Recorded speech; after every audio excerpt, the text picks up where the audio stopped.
नजर बनाए रखते हैं।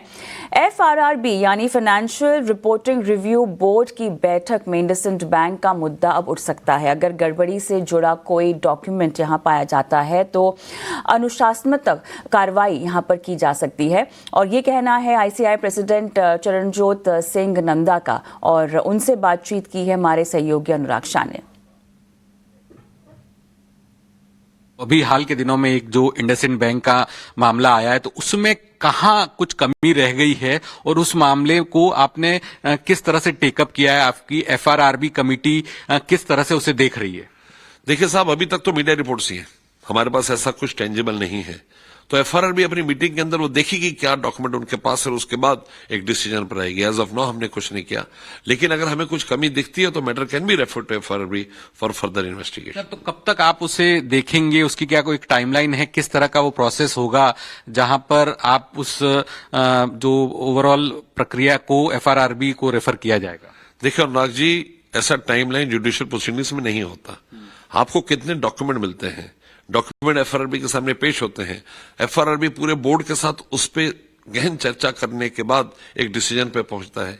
तो सब कुछ उस गहन चर्चा पे निर्भर है, वो किस तरह गहन चर्चा के बाद बेहतर तरीके से एक रोड मैप बनाते हैं। तो तब तक आपको इंतजार करना पड़ेगा। तो डॉक्यूमेंट मांग लिए गए हैं और उससे FRRB को मिलने वाले हैं डॉक्यूमेंट? देखिए सर, ये सब फोटे FRRB का, हम उससे कभी पूछते नहीं है।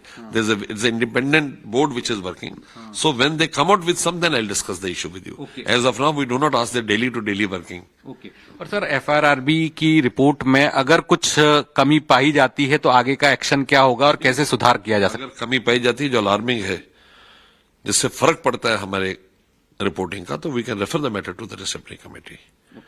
जी। डिसिप्लिनरी कमेटी किस तरह का एक्शन ले सकती है? तो सब कुछ ले सकती है sir. It's like a civil court. Disciplinary committee के अंदर हर एक छोटे पहलू बड़े पहलू के ऊपर पूरी नजर डाली जाती है, फिर देखा जाता है कहाँ कमियां हैं, और अगर कमी बड़ी है तो it can have its own repercussions. आप देख सकते हैं क्या उसके आउटकम्स होंगे, but it has all the rights to do things.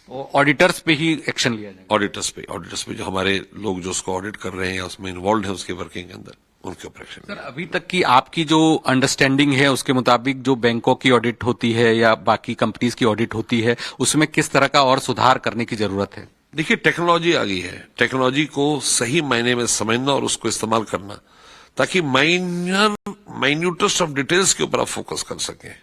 दूसरा, जो बार बार लॉस चेंज होते हैं उसके ऊपर फोकस करना। और तीसरी और आखिरी चीज, ऑडिट एक सीरियस बिजनेस है।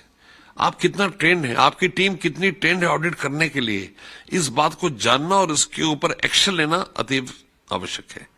सो हमारा पर्पज एज इंस्टीट्यूट रहता है कि हम टॉप क्वालिटी स्पीकर्स दें और इम्प्रोवाइज करें प्रोसेस को, ताकि बड़ी शिद्दत के साथ चार्टर अकाउंटेंट्स देश की सेवा में जो तत्पर हैं उसके अंदर रिजल्ट्स बहुत बढ़िया दे पाए, ताकि उनके इन्फ्लुएंस से, उनकी इन्फॉर्मेशन से, उनकी रिपोर्टिंग से बैंक्स को फायदा हो। और सर, क्या डेरिवेटिव रिपोर्टिंग में आपको लगता है कुछ कमियां हैं, उसे सुधार करने की जरूरत है? देखिए सर, ये क्वेश्चन आपका जो है ना वो जल नहीं कर रहा। कमियां तो कहीं पर भी हैं, किस जगह पर क्या कमी इसको समझना और उस कमी को बेहतर करना हमारा उद्देश्य है। एज ए इंस्टीट्यूट हम जानते नहीं कहां कमी है, लेकिन अगर कोई कमी है तो उसको बेहतर तरीके से एड्रेस करना, एजुकेट करना, ताकि वो कमी दोबारा ना आए, और उससे फाइनेंशियल रिपोर्टिंग, जो फाइनेंशियल हेल्थ है, ट्रू एंड फेयर जो हमारा असेसमेंट है, जो हमारी रिपोर्टिंग है, उस पर इंपैक्ट ना पड़े, इसके लिए हम सदैव प्रयासरत हैं।